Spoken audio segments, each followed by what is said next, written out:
Thank you for listening to The Lawyer's Daughter. This is Jen Carroll, and this podcast does not have any video. I know I'm on YouTube, but that doesn't matter. I really appreciate you listening to the podcast here. Let's go get started. Hey, everybody. Welcome to the podcast. It's September 5th, and it's day 62, and I had a hard time last night. I ended up kind of being quiet. Based on what happened yesterday in the news, it shook me. And I don't know why another school shooting is so absolutely overwhelming, but it is. So let me take a minute here. I'm going to do something different today. I do this podcast a lot like a radio show. First of all, I always loved radio. So cool. But I wanted to be able to do this in real time. So if there was new information, I could switch the pod really quickly and respond to what was happening in real time. So, and then I was thinking, it's kind of cool. This podcast kind of is like a little documentary, a mini time capsule about the election from just one person's point of view. But, if you were studying something, you could come listen and figure out how we were talking about things. So it became clear last night, we need to talk about what's happened in the last 24 hours. Tons of breaking news. To my wise old age of 62, you get to thinking about things. And I have to say that's probably one of the coolest. It's probably happened because my mom died. So it's made me incredibly reflective on life. I've thought about so many things since she passed in April, and it's just amazing to me. I want to share it with her so badly. But you do kind of contemplate things at 62 and you think about what you've done and where we're going. And I like to think about big things, and I have this monkey brain that likes to take models from one thing and apply them to new things. And this is, of course, my crochet problem, is I'm always trying to mash things up and try something new. But when you do that, you kind of look for through lines, things that connect big things, big ideas. Where's the connection? Where's the meaning? And for me, as I think about a lot of this stuff, it comes down to intention. And intention is what a person brings to the party that guides their action. So generally, I believe humans generally have good intentions. Why I've argued on my coaching content, don't be so quick to judge. There's more than two sides to every story. There's a million sides. And especially when it comes to someone, when there's a power differential, you need to understand that power differential already gives you the power. So you need to be quiet for a minute and let other people talk. Because sometimes the intention is not bad. Sometimes the intention is really good. They're just blowing it. They just don't know how to execute on their intention. But they don't mean to harm you. And I think 9 times out of 10, we get so mad at each other. And if we just think about the intentions, they were trying to do a good thing and something went wrong. God, this is like every person's childhood, right? You were trying to do a good thing and something went wrong. You just need to get to intention. It is powerful, and it will allow you to give people grace. And once you can give people grace, then we have room to talk.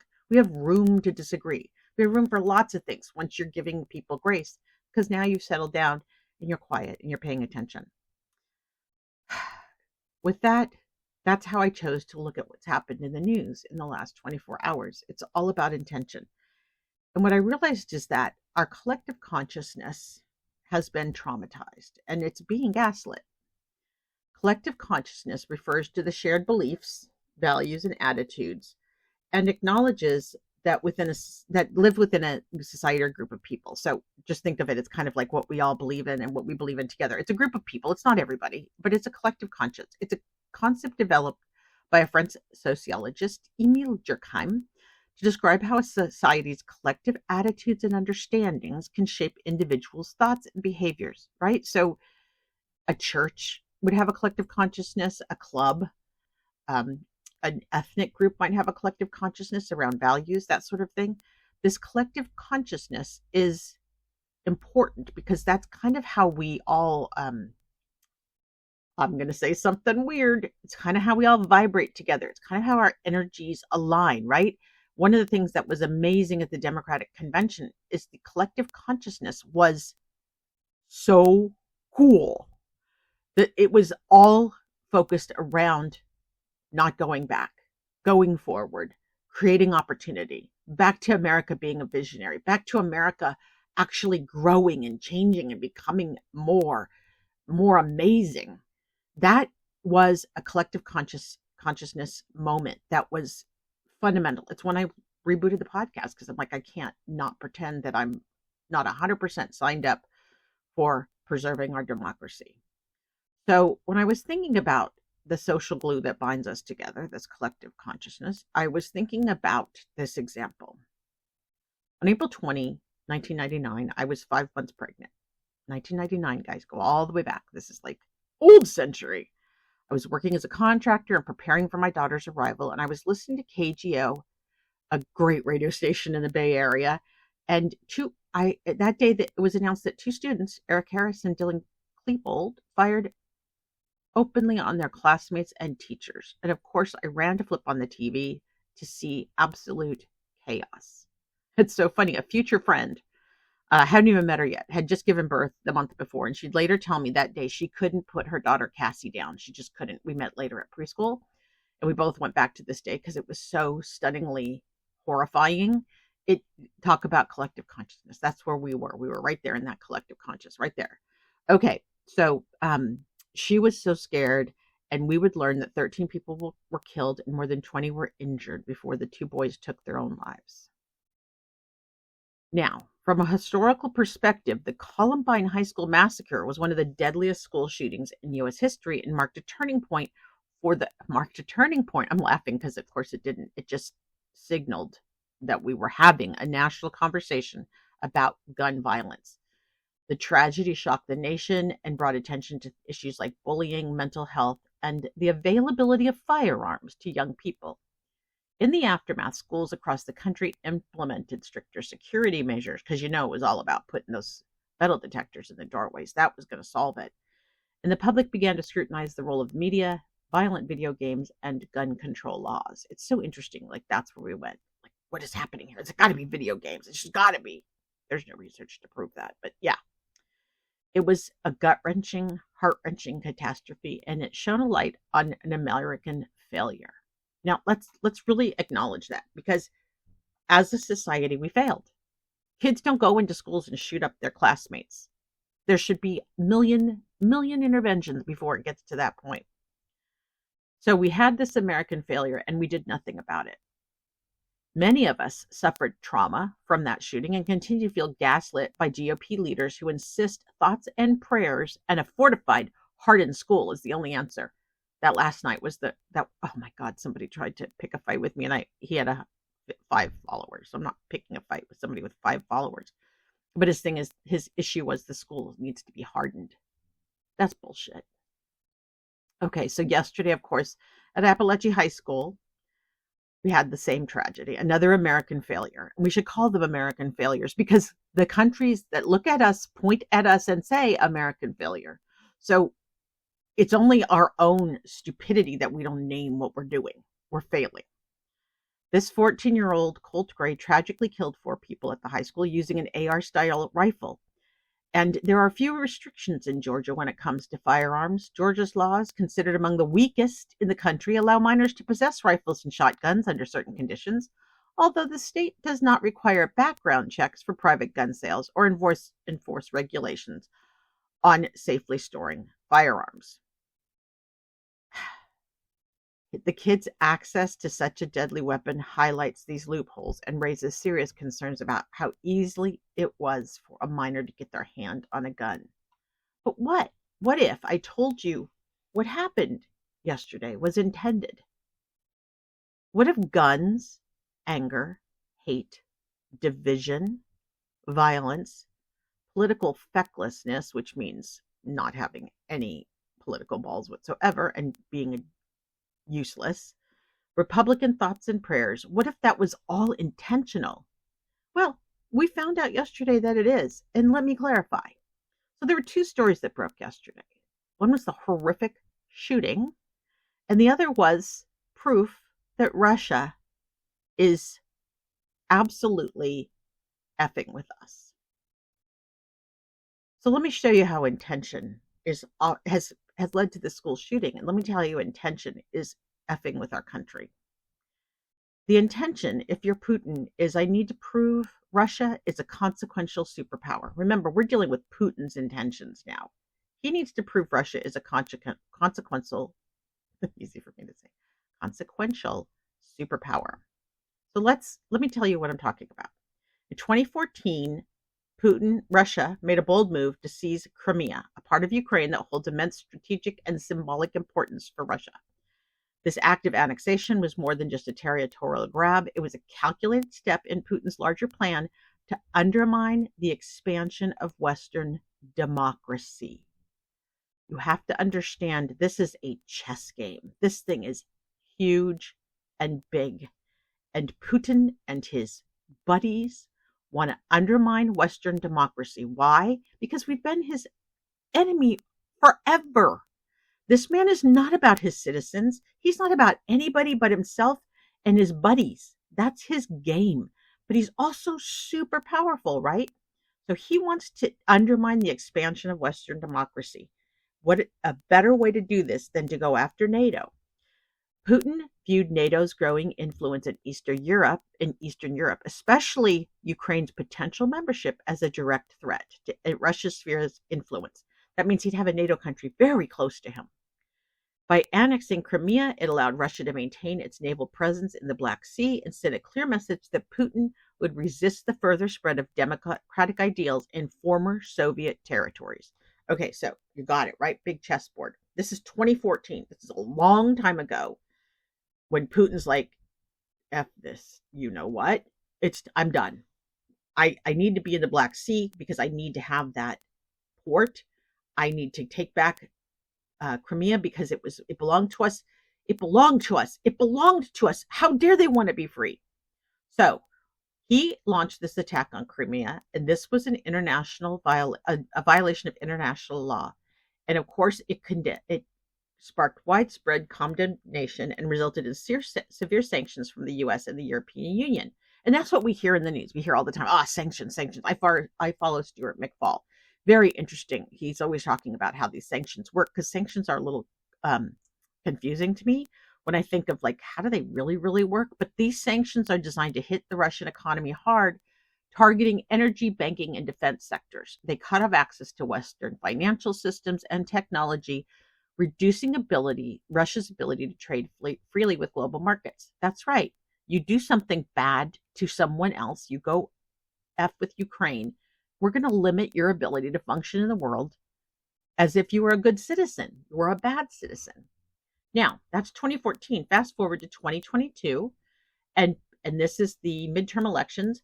Putin escalated his ambitions by launching a full-scale invasion of Ukraine, aiming not just to expand Russia's territory, but to continue to destabilize the pro-Western government in Kyiv. His goal was to stop Ukraine from aligning itself with NATO and the EU, preventing the spread of democratic governance and values to a country Russia considers part of its historical sphere of influence. Life changes, Russia. Get over yourself.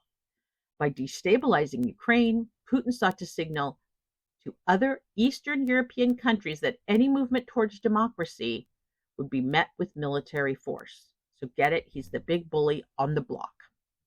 And he's telling everybody, F-O, F-A-F-O, right? Fuck around and find out. This is what we're going to do. You want to pretend like you're going to go in the direction of democracy? We're going to tell you we're going to clobber you if you do that. According to PBS News, the invasion led to even harsher sanctions, further isolating Russia from the global economy. Okay, this is Biden as president, so of course it did. Western nations cut off central Russian banks from the international SWIFT banking system. SWIFT stands for something, it's an acronym, but it's the banking system that everybody normal uses, restricted exports of critical technologies, and placed personal sanctions on Russian oligarchs and officials. And faced with these crippling economic restrictions, Putin began seeking alternative ways to keep the Russian economy afloat, including deepening ties with non-Western countries. And now here you go, wait for it, and exploring the use of cryptocurrencies to bypass sanctions. All right, guys, I'm sorry, but I'm going to take you on a journey here because this is going to take a little turn. One of the problems Putin and the other bad guys have is that they can't move money in the way normal businesses move money in the SWIFT banking, in our regular conventional banking systems. Moving money is a problem. But guess what? It's not just Putin that has a problem with moving money, because let's say if you're nefarious and you're a bad guy, and every time the government can see what you're doing with your money, that's a kind of transparency that, well, that puts you at risk, because if they can see what you do with their money, they might see that you're doing something illegal. So one way to not get caught would be to use banking that doesn't have transparency, to use banking somehow outside the SWIFT system, to use banking outside the normal realm. Let me tell you what I mean. Putin's intention is, I need to use my money without government oversight. That is absolutely his intention. I need to find a way to use my money without government oversight. When the sanctions hit Russia, Putin needed to find a way to keep the Russian economy going without relying on traditional banks and financial systems. That's where cryptocurrencies like Bitcoin come in. Cryptocurrencies, and I get a headache every time I see this word, literally. I do not want to pay attention to this, and yet it's so important that I have to at least know about it at this level. So you're suffering with me. I'm sorry. Cryptocurrencies operate outside government control, making them hard to regulate. By 2021, Putin was openly talking about the potential of cryptocurrencies to help Russia avoid sanctions. According to a RAND report, Russia's use of cryptocurrencies is part of its strategy to build a shadow economy that can operate without the interference of Western nations. Okay, hold that in your thoughts. A shadow economy. He's using his intentions to create a shadow economy. The shift towards crypto allows Russia to move money and resources without using traditional banking systems. And that's where the sanctions are applied, at those banking systems. Many Russian oligarchs who support Putin's regime have also used cryptocurrency to protect their wealth from being frozen by international authorities. In doing this, Putin is finding ways to help his ambitions, including his military operations in Ukraine. But he's not the only one that wants to conduct business in the dark. Here we go. Ready? I'm going to pull you right in to the American failure. Enter the tech bros. So sorry. It's so amazing to me that just like I had this life in Silicon Valley and this crap just comes back to these men whom I've worked for, many of whom are delusional about how grand they are, but that's neither here nor there. Let's talk about tech leaders Peter Thiel and Elon Musk. They appear to share similar goals with Vladimir Putin regarding undermining centralized control, whether through financial systems or global communication networks. Okay, got that? They don't want the government involved. Peter Thiel has long championed Bitcoin to reduce reliance on government-controlled currencies, arguing it could weaken the dominance of the US dollar and other centralized systems. I believe he sees that as a good thing. According to The Intercept, Thiel's investment in Bitcoin aligns with a broader strategy to challenge Western financial control, much like Putin's attempts to bypass sanctions. Thiel sees decentralized currency as a way to limit state intervention, an ideology that fits perfectly with Putin's vision of undermining democratic norms and the Western-led financial order. Guys, this is big. And the reason it's big is these guys got bucks. And when you have this kind of money, as we're seeing play out right now, and it's going to play out all the way through this election, it's going to probably play out for the next few years, a lot of really bad people will take money. They really don't have any kind, I don't care if they say they love Jesus or they're Christian or whatever.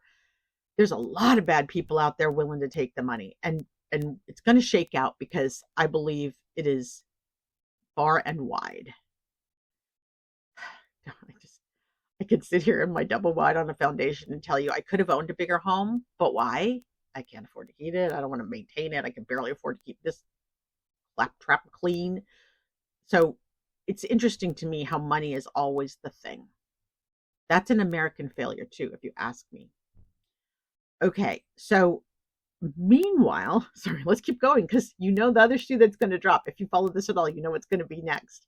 Meanwhile, Thiel's buddy Elon Musk, we need a nefarious sound. Dun, dun, dun. The CEO of Tesla, SpaceX, and that thing that I love, Twitter. He calls something stupid X. What a dumb name. Okay, sorry. I digest. Um, the Thiel's buddy Elon has become a controversial figure in global affairs, particularly regarding his involvement with digital communications and cryptocurrencies. Now, they're friends. You just need to know they're friends from PayPal days. Musk's Starlink satellite-based internet system, that's the uplink and downlink to get internet especially if you're in an area where there's bad coverage, initially provided to aid Ukraine during Russia's invasion, came under scrutiny when Elon refused to allow Ukraine to use the system for a critical military operation in Crimea in 2022. You understand? One person, one CEO said, you can't use the satellite system. You cannot. I will not let you. All that power for a whole country's war is in the hands of one really obscenely white guy. According to AP News, Musk's refusal to extend Starlink's capabilities, that connection to the internet, raised questions within the Pentagon about the implications of relying on commercial entities for military support, especially in conflict zones. Girl, the questions should have been so much bigger, but okay, I'm going to be patient, barely. Musk's actions, while framed as concerns about potential nuclear retaliation from Russia, that's what he was protecting us, don't you know? Because we're going to find Musk is also working for Russia. It's so obvious if you've been on the platform. It's so obvious that he's been retweeting and loving up on all these people that are indicted today. We're going to see more. Just saying, we're going to see more. I wish you could see me right now. I'm like a prosecutor. I'm pointing right now. Musk's actions, while framed as while he framed them as concerns about potential nuclear retaliation from Russia, cast a shadow over his role in shaping global technology and comms. His control over Starlink and involvement in cryptocurrencies like Bitcoin and Dogecoin position him as a figure whose technologies could potentially benefit authoritarian regimes by bypassing traditional state-controlled systems. While Musk has not openly supported Russia, because God forbid I get sued, his decisions like the Crimea incident have broad implications for transparency, democracy, and global security. And this raises concerns about how individuals like Musk with immense control over powerful technologies could influence geopolitical outcomes that undermine democratic norms. By the way, usually these kind of companies are publicly held and there's boards of directors and there's a fiduciary responsibility to your shareholders. And I don't even know where any of that comes into this, but it should be, but it doesn't seem to be. Anyway, understanding the attention of these two men, Thiel and Musk, shows us it isn't about democracy, which is interesting because it is democracy that's allowing them to behave like traitors. So you get it. Our whole system is designed to allow these people to do this because we want to foster innovation. They just happen to be twisted. All right. So let's keep going on intention. I'm getting there. Putin says, I need to divide America and prove democracy is a failure. That's his next intention. One of his long-standing strategies has been to destabilize democracies, especially the United States, and he does it by exacerbating existing divisions. Racism is a huge one. I didn't even get into racism here because I wanted to stay tied to this shooting, but I'm going to tell you, the list of the messages they were putting out there were designed to cause racial division as well. His key tactic is spreading disinformation, fueling heated debates on hot button issues like race, immigration, abortion, gun control. According to the Department of Justice indictment, Russia Today, they're called RT, you might see that flying around today. It's Russia Today played a covert role by secretly funding U.S. companies to produce videos, U.S. companies in Tennessee apparently, but we're going to see who else, to produce videos that spread Russian narratives. These videos were shared across platforms like TikTok and YouTube and Twitter, helping amplify polarizing views, sowing confusion, and deepening the divisions in our society. Putin's organized use of useful idiots. Do you know this term? A useful idiot is someone the Russians target as being super likely to do their work for them. I think we have tons of these guys flying around. I think a whole bunch of them went to Russia for the 4th of July a few years ago. I think you see people like Marjorie Taylor Greene who cannot stop talking about being pro-Russia and anti-Ukraine. Where does she get that from? It doesn't make any sense. It just doesn't make any sense. Putin's use of useful idiots in America to broadcast these messages has been highly effective. The alleged involvement of senators, House members, and US-based influencers has created the appearance of a domestic debate, while covert Russian influence is at play. Get it? We think we're debating something. We're not. We're being played. We're being played. And the problem is we have leaders who are doing it for him. That's the problem. In 2016, Russian operatives used social media to target voters and with divisive content. The Senate report highlighted how, and now here we go, the National Rifle Association was a foreign asset, allowing Russian nationals to access U.S. political leaders. So here's the tie-in now, guys. The NRA becomes this massive intermediary, and it acted as a foreign asset. It was getting so much money from Russia, so much, and the NRA used it to court and to persuade U.S. political leaders. So everyone who gets a star, gets an A on the NRA scale, take a look at those guys. Those are people who are likely. Now, it could be like a Tim Walz who actually believes in responsible gun ownership, but I'm going to guess no, because I don't think Tim Walz was doing Christmas cards with guns on them. Okay, this manipulation of domestic organizations to spread disinformation has destabilized democratic discourse, making it harder to discern truth from fiction and undermining trust in democratic institutions, including the role of some of our leaders, who I just don't trust, including Mike Johnson, the Speaker of the House. Don't trust him. Not at all. He's totally on board with this Trump-Putin stuff. Furthering this destabilization, Russia has engaged in extensive spying operations to gather data on American candidates, political leaders, and the general population. Yes, you. This data, including personal preferences, is then weaponized to influence U.S. elections and shape public opinion, turning American citizens against each other. These tactics are part of Putin's larger strategy to prove that democracy is a failed system incapable of uniting its people. And every day right now, Trump validates this by saying you don't even have to vote. You know why? Because he knows it's rigged. He knows he's figured out how to persuade these electors in these swing states to actually continue to work for him and not base it on votes. So, what's Putin's intention? I want Americans to care more about guns than anything else. Frankly, it's kind of brilliant. They care more about guns than anything. So we're back to where we started, right? School shootings. Sure, the person who pulls the trigger is the killer, but there's more than a shooter responsible here. And that's what makes this pro-gun enthusiast so angry. Pro-gun people think they love their guns. They really don't realize they've been played. I'm not talking about sensible gun owners. I'm not worried about them. Sensible gun owners lock their guns up. They probably have every serial number recorded. They know how to dispose of a firearm when they're done because it's a freaking gun. Responsible gun owners have mad respect for the gun. They don't love it like a girlfriend. They respect it like a weapon. A little angry there, I'm sorry. I'm talking about the people who've lost their damn minds and who pose with their guns in Christmas photos, who think nothing of letting their kid handle a gun in a non-gun setting, like the living room or the front yard. The reason the gun love is so strong is because of Putin's intention. He wants us to kill each other. Think about that. It makes sense.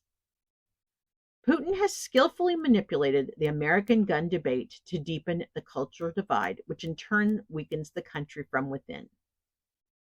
The NRA, once considered a domestic champion of gun rights, has been deeply influenced by Russian interests. According to a Senate investigation, the NRA acted as a foreign asset in the 2016 election, allowing Russian nationals like Maria Butina and Alexander Torshin to connect with powerful U.S. politicians. They were connected with powerful. The first guest Trump had in the White House Oval Office was Lavrov. He is a Bye. And Trump walked him right in and then sat around and joked with him. Go see, I can't remember the guy. I'll get it later. There's a guy that's talking all about this. He is going to be releasing. I think they're going to do a movie or a podcast. I forget. But it's coming out. The Russian guy. I'll figure this out. I'll remember. Anyway, I'll get back to being worked up. So let's see. So you've got Marina Butina and Alexander Torshin connecting with powerful U.S. politicians, and those relationships, all of them help fuel the extreme pro-gun agenda that now dominates the discourse in America. Before that, it provided Russia with another tool to destabilize American society. Republican lawmakers, many of whom benefit from NRA backing, have fought tooth and nail to prevent sensible gun legislation from being passed. So now it's not just pro-guns. They're actually voting against sensible gun legislation. Some of these lawmakers have even worn AR-15 lapel pins as symbols of their support for unrestricted gun ownership, despite the alarming increase in mass shootings. Do you understand when I said they love them more than anything else? They wear a gun, an AR-15 gun pin on their lapel at work in the not White House, in the Capitol. They wear that sucker to work in the Capitol. A machine gun, an automatic weapon. That's what they choose to put on their lapel, right next to their American flag. None of them understanding the irony that it is humiliating. Our gun deaths are humiliating. It is an American failure, and it is Putin's doing, and all the useful idiots that have taken up for Putin and made guns something sick and twisted instead of a weapon that we use for hunting and potentially for protecting ourselves. They've turned guns into a love affair. And they've done it as useful idiots. The NRA and its political allies continue to oppose measures like universal background checks. I don't know why that's a problem. Assault weapon bans. That shouldn't be a problem. And safe storage laws. Listen to that, you guys. These are beyond reasonable. We're not trying to take people's guns away. We're saying, hey, you need a background check. Guess what? You don't need an assault weapon. We're just going to take those right off the street. That's a good call. And by the way, you need to safely store your gun. Because when you don't, you end up with a shooting at Apalachee High School in Georgia. These policies are designed to reduce gun violence, not reduce guns. Reduce gun violence. And the prioritization of gun rights over national security and society's welfare is exactly what Putin wants. You see that? See what he did? Putin got us to care about guns more than national security. He got us to care about guns more than our children. He got us to care about guns more than politicians who could actually provide service and do civic good. He got us to make guns more important than abortions, more important than women's health care, more important than voting rights. No, guns are the most important thing in America, and it's an American failure. And we need to own it as an American failure. It creates a divided America because the meaning of freedom is twisted, and it allows for internal conflict that detracts from our democratic values. So guess what? It's time for us to set a different intention. It's time for us to set the intention. It's time for us to take this back. It's time for us to fight American failure. It's time for us to stop this interference. It's time for us to preserve democracy and stop foreign interference in our elections and in our democracy. And that's our intention, and we're setting it. Putin's ultimate goal is not just to destabilize us, but to undermine the entire Western democratic system. He does this crap in France. He does this crap in England. He's doing this crap everywhere. But we're so easy to fall for it. We're so stupid easy. And we have someone like an Elon Musk who runs a major social media platform, and he does not care about what I would call the fairness doctrine. He does not care about propaganda. He's all in. So you need to know there's big players in this mess. Putin's long-term vision includes reclaiming former Soviet territories like Ukraine and diminishing the global influence of Western democracies. One of the ways he has done this is by embracing cryptocurrencies and decentralized financial systems that allow them to bypass sanctions. And by reducing his reliance on centralized banking system, Putin hopes to keep the Russian economy afloat. And he plans to establish more power so he can have a self-sustaining authoritarian regime. And he has help. Hill and Musk appear to be very down to help him because they too want that kind of freedom. In parallel, Putin has leveraged relationships with tech leaders who share similar interests in decentralizing control.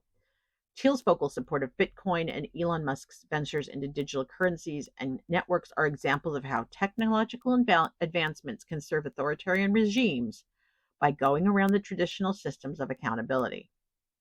And Musk's refusal to extend Starlink's support during the Ukraine's military operation highlights how the control of global technology can shape geopolitical outcomes. Both men, knowingly or not, contribute to an environment where transparency and democratic oversights are weakened, making it easier for authoritarian leaders like Putin to achieve their goals. So, and we haven't even started talking about China, North Korea, and whatever interference Trump is providing by violating the Logan Act, which says, I have a footnote for that Logan Act. The Logan Act says that it is a law that criminalizes the negotiation of a dispute between the United States and a foreign government by an unauthorized American citizen. Like, talking to Netanyahu about not stopping bombing Gaza. So here's how we're going to manifest our intention, which is to preserve democracy and stop foreign interference. We're going to start by setting the intention. So here's the deal, guys. Y'all know I come from the land of fruits and nuts. I wear that badge with honor, although I prefer cashews and I really like strawberries. So I'm from Santa Cruz, California. Fruits and nuts, right? But the act of setting an intention is important, and there are some benefits. So when you set an intention, you're deciding how you're going to go out into the world. I actually took a driving yoga class. Go ahead, think about that. But what the class was about, and it's actually very yoga aligned, it was about setting an intention when you drive. Too often we are in a rush, we get in the car, we don't even have our stuff, we throw our crap on the side seat, we've got kids in the back, we buckled everybody in, we're worried about everything, but we're not intending to drive. Get it? We don't set an intention to drive, to arrive alive, to get there safely. It was a great class. I was so fired up. I go, this is so brilliant, because I always know in my head, no matter what, driving comes first, no matter what, whether car accident, drive. You always drive first. I don't care if somebody's talking to me, if I'm eating, whatever. Driving's first. I will drop food on my lap if I need to do that. This driving yoga class was so good because it was really about that idea, right? Setting the intention. I will now get in the car with the people I love and get to the next destination safely. And I will do things along the way that allow me to manifest that intention. I'm going to do it with purpose, with clarity and direction. The next reason you set an intention is you do it because it gives you purpose and motivation. I know what I'm doing. I'm working on this. This is what gives me purpose. I'm very clear on my intention. I'm going to preserve democracy. That's my damn intention. It allows you to be mindful and aware. So once you know you're operating with that intention, that's really what was going on in the driving school. Suddenly you're mindful when you're driving. You're not just solving the problem that you have to go fix on the way to the thing that you're getting to because you're late. And by the way, why can't that person drive? Do they have long COVID? I'm so over this and it's only going to get worse. You know, all that. The idea is you're mindful and aware once you set an intention. And then, of course, there's accountability because you get to hold yourself accountable for that intention. Am I doing what I intended to do? If you intended to get your family there safely or your loved ones in the car safely, and you are driving like an idiot because you're distracted, you're not accountable. You got to hold yourself accountable. And then, of course, ideally, intentions are set for positive change. It's rarely do we see these kinds of intentions, although Putin thinks these intentions that he has are very much all about him. So setting this intention is powerful, and it can really provide a roadmap for how you're going to go about your business. But then I want you to do a couple more things. I want you to get involved. So if we're going to manifest our intention, we have to get involved. Check your sources. Be curious and skeptical. I swear to God, this Invisalign is killing me. My tongue just doesn't even do the right things anymore. Be curious and skeptical, especially when something seems too outlandish to be true. Here's looking at you, Trump assassination attempt. I don't know what happened with that assassination attempt, but I got to tell you, it's like so outlandish. So I don't know what's really going on there. All I know is we have more information about yesterday's school shooting than we had about the Trump shooting. That's all I'm saying. Don't just accept things at face value. I've discussed the importance of low key fact checking, and you need to also be prepared to make sure you, on social media, when you share, do the homework, dig into it, make sure it's credible. Sometimes I still make a mistake and I have to go back. I actually will go delete the tweet because I'm like ashamed that I retweeted something that's garbage. I also have a friend, Grace, who basically will call me out if I do something stupid, which that's a great friend. If you have a friend like this on social media, get one. The one who's like, Jen, you know where you over there being mad? You missed this thing. And so, Grace, thank you. So these are all important because we want you to stop promoting misinformation. That's the key here. And when you go look at those 4 guys who have been indicted working for RT out of Tennessee, you will see that it's so clear that they were doing disinformation. They're going to, oh my God, I can't believe going to jail for Putin. That just seems like, oh my God, it just seems like the dumbest thing I've ever heard of in my whole life. Okay. And remember, setting an intention requires accountability. So we have to be accountable for the information we share. But equally important, we have to hold our elected officials and leaders and institutions accountable. And that's why we need to make sure that we don't fall prey to manipulation by people like Putin or Trump, who thrive on undermining trust in these systems. If there's no other reason to vote for Harris and to vote against Trump, it's that he has been a foreign actor. He has been. The Mueller report first showed it when Trump said, send me those emails, Russia, and they did. And it has continued to happen with Lavrov being first into the Oval Office, with all the other things going on. It's there, guys. Just go do your work. It's there. So here we are. That's the biggest reason to vote for Harris, is that we need to preserve our democracy, and Trump is on the grift. So be it resolved.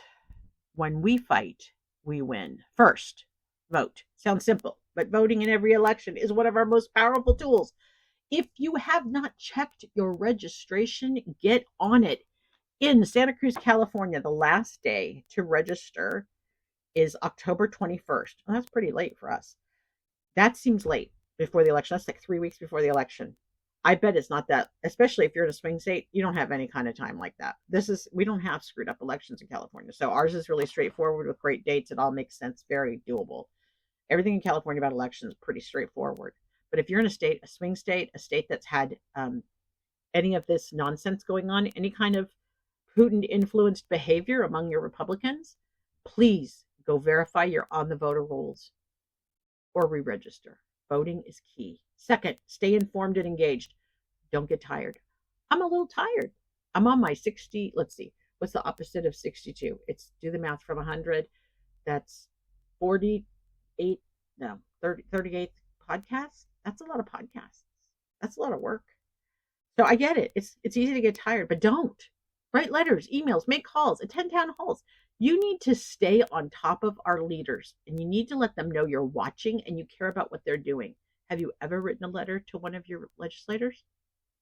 I have. So, of course I have. Of course I have. You knew that. Third is demand transparency.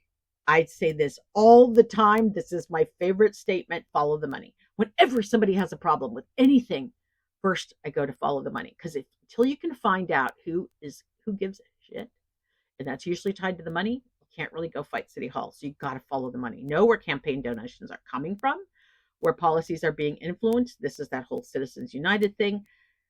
The NRA got to hide behind some of that. It's just crap. We've got to vote blue. We've got to retain the Senate, and we've got to snag the House, and we've got to fix some of these systemic inequities that have happened that are slowly eroding our institutions. So, like all this Putin crap, like Citizens United, like restoring Roe v. Wade. We're going to do all those things. Sorry, I was just like, I get, sometimes my thoughts crash. Fourth, support organizations that promote accountability. This is a big one. I have a friend, Pam. She is a huge supporter of things like Democracy Docket or the ACLU. She's fierce about that because she knows those institutions are actively working to protect voting rights and investigate misconduct. And that's absolutely the right place to put your money if you're betting on democracy. Those are good bets. Those people are busting ass. Democracy Docket is fierce on voter rights and everything election, and ACLU is fierce on civil rights and human rights if you're being discriminated against, like a lot of the abortion cases. So there you go.